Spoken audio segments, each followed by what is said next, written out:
So how do you like to celebrate wins on your teams? You know, do you wait for the end of a project and throw a big celebration? Do you look at certain events or milestones? Do you look at when they identify a big waste and take it out? Like, how do you celebrate wins, keeping your team energized about the work they do? Big celebrations are kind of batching. We don't batch. It's a batch process.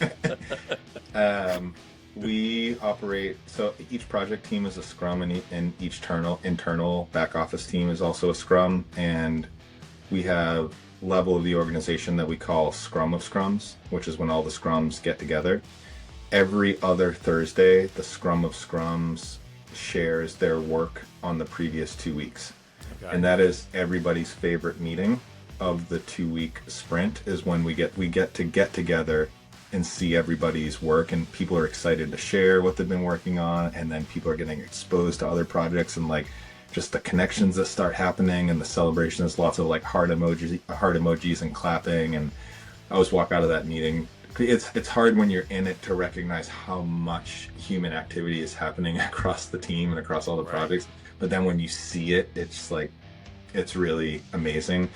And I'd rather celebrate in that cadenced way every 2 weeks than wait for the big thing to come to celebrate with the team.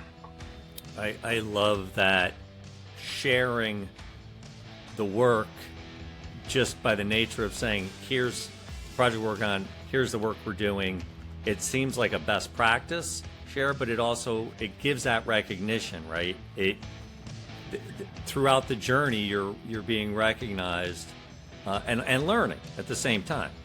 I love that. I think it's the best practice everyone should figure out how to do. It's also not a requirement, which I think is an important piece culturally. So there's no sign-up sheet, but at the beginning of the meeting, raise your hand if you have something to share. And so if you didn't have anything to share in the 2 weeks, you're working on something that took a month, then you're off the hook. Or if you were working on something in the background, like a couple weeks ago, somebody was working on a white paper. It wasn't on any of the project plans. It wasn't in any of the scrums. They were just doing it because they had an itch. And they were like, guys, check out this white paper I'm working on. And it was like, they wanted to share it, and people really ate it up. And it's an important cultural piece. I love that.